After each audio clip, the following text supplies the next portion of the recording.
18 سال بیمار حضرت ایوب علیہ السلام، رب انی مسنی الضر وانت ارحم الراحمین، اچھے ہو سکے کچھ سے، کس سے مانگا؟ تو اللہ سے مانگ. یہ عقیدہ واقعہ آپ بتائیں گے، عقیدہ گھونٹ کر پلاتے جائیں گے اپنی اولاد کو. یہ ہے قرآن. میں اشارے بھی صرف دے رہا ہوں، اشارے. قرآن یہ نزول چند منٹوں، یہ نزول قرآن کا مہینہ ہے. یہ قرآن کیا ہے؟ ایک ایک چیز اپنے اندر عنوان رکھتی ہے. کیا ہے قرآن؟ اللہ نے یہ ہمارے لیے نازل کیا. اللہ رب العالمین نے اس میں بتایا یہ فرقان چھاڑ دینے والی، الگ الگ کر دینے والی کتاب ہے. آج دنیا کے اندر کتنے مذاہب ہیں، سب کا دعویٰ ہے ہم صحیح ہیں. مسلمانوں میں کتنے فرقے، سب کا دعویٰ ہے ہم صحیح ہیں. اچھا صحیح فرقوں میں بھی پھر دعویٰ رہتا ہے میں حق پر ہوں، میں حق پر ہوں، رہتا ہے نا. تو سب کا دعویٰ کافی، آدمی دعویٰ کرنے میں حق پر ہو جائے گا. اللہ نے کہا والفرقان، یہ فیصلہ کرنے والی کتاب ہے، چھاڑ دینے والی، الگ الگ کر دینے والی. یہ فیصلہ کرے گا قرآن کون حق پر ہے. دعوے نہیں چلیں گے. کیسے ہوگا فیصلہ قرآن سے؟ آسان ضابطہ. اللہ تعالیٰ نے اہل حق کے واقعات بیان کیے ہیں، اس میں ان کا عقیدہ بیان کیا، ان کا منہج بیان کیا. آپ دیکھیے کہ اہل حق کا عقیدہ ہے آپ کا عقیدہ، اہل حق کا منہج ہے آپ کا، اہل حق کا طریقہ ہے آپ کا، آپ حق پر ہیں. یہ قرآن کا فیصلہ ہے. اور اگر باطل لوگوں کا طریقہ ہے، اب میں ایک مثال دوں. انبیاء کرام تعلیمات دیتے ہیں، کیا تعلیم؟ اللہ کو مانو، رسول کو مانو، یہی کہتے ہیں. لڑائی جھگڑا کرتے ہیں، مار کوٹ کرتے ہیں نہ. انبیاء یہ نہیں کہتے لا اکراہ فی الدین، دین میں کوئی زور زبردستی نہیں. اب یہی دوسری قوموں کو بھی ناپ لو. آپ نے 57 مسلم ممالک کا کبھی سنا کہ کسی عیسائی کو پکڑ کر کہا گیا کہ اللہ کے نبی کی بڑائی کا، اللہ اوپر کا نام لگا؟ سنا؟ کہیں انجیل چلائی گئی، کہیں تورات چلائی گئی، کہیں گیتا پر کیس ہوا کسی غیر مسلم کو؟ کیوں کہ قرآن میں لا اکراہ فی الدین، مسلمان تنگ نظر قوم نہیں ہے، تنگ نظری نہیں ہے. ذرا اپنے آپ کو پہچانیے. یہ صرف ہمارے یہاں ہے وسیع النظری، ورنہ دنیا کی قومیں تنگ نظر ہے، برداشت نہیں کرتی. کیونکہ ہم کو عقیدہ اللہ نے دیا قرآن میں لا اکراہ فی الدین، دین میں کوئی زور زبردستی نہیں. بات ذرا سا طویل ہو جائے گی. اور اللہ کے انبیاء نے کبھی اپنے سامنے والوں پر ظلم نہیں کیا، الزامات جھوٹے نہیں لگائے، سازش نہیں کی، مار کوٹ نہیں کی. جب کوئی مار کوٹ کرے، جھوٹا الزام لگائے، سمجھ لیجیے اس کو قرآن نے کہاں رکھا ہے، وہ انبیاء کے طریقے والا نہیں ہے. انبیاء نے اس چیز کی دعوت دی، کیا؟ وَإِذَا قِيلَ لَهُمُ اتَّبِعُوا مَا أَنزَلَ اللَّهُ، جب ان سے کہا جا کرتا ہے جو کچھ اللہ نے نازل کیا اس پر عمل کرو، تو کہتے ہیں قَالُوا بَلْ نَتَّبِعُ مَا أَلْفَيْنَا عَلَيْهِ آبَاءَنَا، ہم تو اپنے باپ دادا کی اتباع پیروی کریں گے. تو باپ دادا کی اتباع پیروی کون کرتا تھا؟ نبی. کہ نبی کے ماننے والے یا نبی کے مخالفین؟ آدمی خود اپنے آپ کو دیکھے، یہ باپ دادا والا ہے تو اس کا کھانا کیا؟ یہ فیصلہ کون کرے گا؟ والفرقان، اللہ نے چھانٹ دینے والی، الگ الگ کر دینے والی کتاب نازل فرمائی. والفرقان وبینات من الہدی، بین دلیلیں اس میں واضح روشن. یہ اللہ نے یہ جو کتاب نازل فرمائی یہ ہمارے لیے، اس کو ہم پڑھیں سمجھیں. الذین آتیناہم الکتاب یتلونہ حق تلاوتہ، اللہ کے کلام کی تلاوت حق کے تلاوت کے ساتھ. حق کے تلاوت کیا ہے؟ اس کا پڑھنا. رمضان میں اس کی خوب تلاوت کرنا چاہیے، خوب پڑھنا چاہیے. ایک ایک حرف کے بدلے نیکی ہے، ایک حرف کے بدلے 10 نیکی. اور الف لام میم 3 حرف ہے، اور اس کی تلاوت کیا ہے؟ اسید بن حضیر رضی اللہ تعالیٰ نے ایک مرتبہ قرآن پڑھ رہے تھے، آسمان سے روشن قندیلیں اتری، ان کا گھوڑا بندھا ہوا تھا، وہیں ان کا بیٹا یحییٰ سو رہا تھا، گھوڑا بھی تکنے لگا. یہ رک گئے، وہ قندیلیں واپس چلی گئی. چمگٹا روشنیوں کا. اگر اللہ کے نبی سے کہا کہ اللہ کے رسول میں رات میں تلاوت کر رہا تھا، ایسا ایسا ہوا. اللہ کے نبی نے کہا اگر تم پڑھتے رہتے وہ فرشتوں کی جماعت تھی جو تمہاری تلاوت سننے آ گئی تھی. قرآن تلاوت کلام. کعب ابن مالک رضی اللہ تعالیٰ عنہ سے اللہ کے نبی نے کہا کعب مجھ کو قرآن سناؤ. کہتے ہیں اللہ کے رسول آپ پر قرآن نازل ہوا، میں آپ کو قرآن سناؤں؟ کہا ہاں مجھ کو اللہ نے حکم دیا ہے. تلاوت کلام کیا ہے؟ یہ اتنا پیارا قرآن پڑھتے تھے کہ اللہ کے نبی نے کہا کسی کو جبرائیل کے لہجے میں قرآن سننا ہے تو کعب کا قرآن سن لو. تو جب کہا کہ اللہ نے مجھ سے کہا ہے تو کعب ابن مالک رضی اللہ تعالیٰ عنہ کہتے ہیں کہ اللہ کے رسول کیا اللہ نے میرا نام لیا ہے؟ کہا ہاں کعب اللہ نے تیرا نام لیا ہے. رونے لگے سن کر. یہ ہے تلاوت کلام کی فضیلت. عبداللہ بن مسعود رضی اللہ تعالیٰ دیگر صحابہ کیسا شغف تھا قرآن کا. خوب پڑھے خوب تلاوت کرے قرآن کی، اس میں نیکی. لیکن الذین آتیناہم الکتاب یتلونہ حق تلاوتہ، پڑھنے کے ساتھ ساتھ اس کو سمجھنا کہ کیا حکم دیا گیا ہے. جن چیزوں سے ممانعت ہے اس سے اپنے آپ کو روک لینا. جن چیزوں کو کرنے کا حکم دیا گیا اس کو کرنا. جہنم سے پناہ مانگنا جب جہنم کا بنایا بیان آئے، جنت کا بنایا نہ آئے تو جنت کی طلب کرنا، اس کو سمجھ کر اس کی تلاوت کرنا. اللہ تعالیٰ قرآن کے اندر ارشاد فرماتا ہے لَقَدْ أَنزَلْنَا إِلَيْكُمْ كِتَابًا فِيهِ ذِكْرُكُمْ أَفَلَا تَعْقِلُونَ. اس میں تمہارا بیان ہے، کیا تم عقل نہیں رکھتے؟ آج کے دور میں ہم قرآن کی آیت پڑھیں گے تو یہی ترجمہ ہوگا نا کہ اس میں ہمارا بیان ہے، کیا تم غور نہیں کرتے؟ ہمارا بیان ہے قرآن میں. کبھی اس انداز میں پڑھیے اس کتاب کو، ہمارا بیان ہے. احنف بن قیس ایک تابعی تھے، جب قرآن کی آیت پڑھی تو کہا اپنے غلام کو ذرا قرآن لانا، میں دیکھوں میں کہاں ہوں قرآن میں. قرآن منگایا اور قرآن جب پڑھنا شروع کیا تو پہلی آیت تتجافى جنوبهم عن المضاجع يدعون ربهم خوفا وطمعا، کہ اللہ کے بندے جہنم کے خوف سے، جنت کے حصول کے، اس میں راتوں کو اپنی بستر سے اپنی پیٹھ کو الگ کرتے ہیں اور اللہ کی جناب میں کھڑے ہوتے ہیں. کہا یہ میں نہیں ہوں، کیونکہ ان لوگوں کے لیے اللہ نے کہا ہے فَلَا تَعْلَمُ نَفْسٌ مَّا أُخْفِيَ لَهُم مِّن قُرَّةِ أَعْيُنٍ. اللہ نے ایسی جنت تیار کی ہے جس کو نہ کسی آنکھ نے دیکھا نہ کسی کوئی تصور نہیں. کہا یہ میں نہیں. نیک بندوں کا تذکرہ، اللہ کے کچھ بندے ہیں جو اپنے مالوں میں سے اللہ کے راستے میں خرچ کرتے ہیں اور راتوں کو اللہ کی عبادت کرتے ہیں. کہا یہ میں نہیں. پڑھتے جا رہے ہیں، کہیں نہیں. وہ تھے نہیں اتنے نیک، انہوں نے صاف کہا میں یہ نہیں. پھر برے لوگوں کا تذکرہ ہے، اللہ کے بندے ایسے ہیں قرآن کی آیت سنتے ہیں ٹھٹا اڑاتے ہیں، قرآن سنتے ہیں ایڑیوں قبل گھوم جاتے ہیں. کہا استغفر اللہ، میں اتنا نافرمان بھی نہیں. پڑھتے پڑھتے ایک آیت پر پہنچے وآخرون اعترفوا بذنوبهم خلطوا عملا صالحا وآخر سیئا عسى الله ان يتوب عليهم. اللہ کے کچھ بندے ایسے جنہوں نے ملے جلے عمل کیے، نیکی بھی کی اور گناہ بھی کیا. رونے لگے، کہتے ہیں اللہ یہ تو میں ہوں، یہ تو میرا تذکرہ ہے، رب العالمین مجھ سے نیکی بھی ہوئی گناہ بھی ہوا. اللہ سے امید رکھتے، گناہ ہوتا ہے تو توبہ کرتے. آیتیں پڑھنے کہا اللہ تو نے مجھ گنہگار کو بھی نہیں چھوڑا. اس میں جب ہم قرآن کی تلاوت کریں، حق تلاوت یہ ہے کہ اس میں ہمارا بیان ہے. عبداللہ ابن عباس رضی اللہ تعالیٰ عنہ کہتے ہیں کس کو جنت میں جانا ہے، اللہ کس کو جنت دے گا. اگر آپ کو دیکھنا ہے 3 جگہ سے قرآن پڑھ جائیے، 3 مقام سے. ہم کو جنت چاہیے، ہر مسلمان کی آرزو ہے. اللہ نے بتا دیا ان لوگوں کو جنت دوں گا، ویسے بن جائیں. پہلا مقام التائبون العابدون الحامدون السائحون الراکعون الساجدون الآمرون بالمعروف والناہون عن المنکر والحافظون لحدود اللہ وبشر المؤمنین. بشارت اور خوشخبری دے دیجیے ان لوگوں کو. کون؟ توبہ کرنے والے. یہ رمضان توبہ کا مہینہ ہے، نجات اور مغفرت کا مہینہ ہے. اور آگے بڑھیے دوسری جگہ قد افلح المؤمنون. کون ہے کامیاب فلاح پانے والے؟ جانتے ہو الذین هم فی صلاتہم خاشعون، جو خشوع و خضوع سے نماز پڑھتے ہیں. پڑھتے جائیے. آخری آیت کیا ہے؟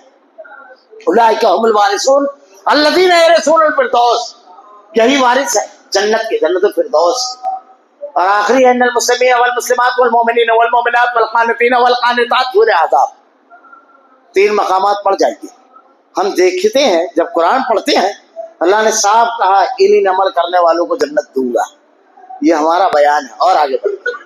اگر قرآن پڑھتے ہوئے ایک آدمی پڑھتا ہے لعنت اللہ علی الکاذبین، اللہ کی لعنت ہے جھوٹے پر، اور اگر وہ جھوٹا ہے تو قرآن اس کے بارے میں کہہ رہا ہے کہ تجھ پر اللہ کی لعنت ہے. ہم قرآن پڑھ رہے ہیں اور قرآن کی آیت ہم نے پڑھی یا ایھا الذین آمنوا اتقوا اللہ وکونوا مع الصادقین. اللہ سچوں کے ساتھ ہے. اگر ہم سچے ہیں قرآن ہمارے بارے میں کہہ رہا ہے کہ اللہ تیرے ساتھ ہے. اس یقین کے ساتھ اس کی تلاوت کریں، اس کو پڑھیں. یہ رب نے ہمارے لیے نازل کی گئی. یہ صرف کتاب تلاوت نہیں ہے. معاف کیجیے گا بس آخری جملے کہہ کر اپنی بات ختم کروں گا کہ آج ہم نے قرآن کا بالکل الٹا استعمال کیا. یہ عظیم کتاب جو ہمیں زندگی کا درس دینے لے آئی تھی. کوئی ہمارے یہاں مرنے لگتا ہے تو سورہ یاسین لے کر بیٹھ جاتے ہیں. تلاوت کلام کے ہم مخالف نہیں ہیں. پہلی چیز تو اس کی کوئی وہ نہیں ہے. اللہ کے نبی نے کہا کسی کا آخری وقت آئے تو لقنوا موتاکم لا الہ الا اللہ, اس کو تو کلمے لے کر بیٹھ جاتے ہیں تاکہ آسانی سے مر جائے. ہمیں آسان موت دینے یہ کتاب نہیں آئی ہے, کامیاب زندگی کے اصول دینے آئی تھی یہ کتاب. ہم نے اپنے لوگوں کی آسان موت اس سے نکال لی. بالکل الٹا استعمال کیا ہے ہم نے قرآن کا. اتنا ظلم کسی کو ہم نے اپنی کتاب کے ساتھ نہیں کیا ہوگا. وہ کتاب جو ہمیں تجارت کے ضابطے بتانے آئی تھی, ہم نے حروف مقطعات لکھ کر لٹکا لیا. پہلے دن قرآن خوانی کرا لی دکان اور مکان کی, جب خیر و برکت ہوگی دکان میں برکت آئے گی, قرآنی ضابطے سے کاروبار کریں گے, جب پائمانی دھوکہ دڑی نہیں کریں گے. گھر میں برکت آئے گی, بیوی جب شوہر کی فرما برداری کرے گی, بچے ماں باپ کا حکم مانیں گے, والدین اپنی اولاد کے ساتھ انصاف کریں گے, قرآن کی تعلیمات پر عمل کرنے کی بنیاد پر برکت آئے گی. یہ بڑی عظیم کتاب ہے. اگر رمضان المبارک کے اس مہینے میں ہم نے اگر روزہ پا لیا, قرآن پا لیا, ہم کامیاب ہو گئے. یہ توبہ اور استغفار کا مہینہ ہے. اللہ رب العالمین کی طرف سے اعلان ہوتا ہے, اے گناہ کے کرنے والے رک, اے نیکی کے کرنے والے بڑھ, اے توبہ اور استغفار گناہوں سے معافی کے طلبگار اپنے ہاتھوں کو اٹھا, اللہ بڑا معاف کرنے والا ہے.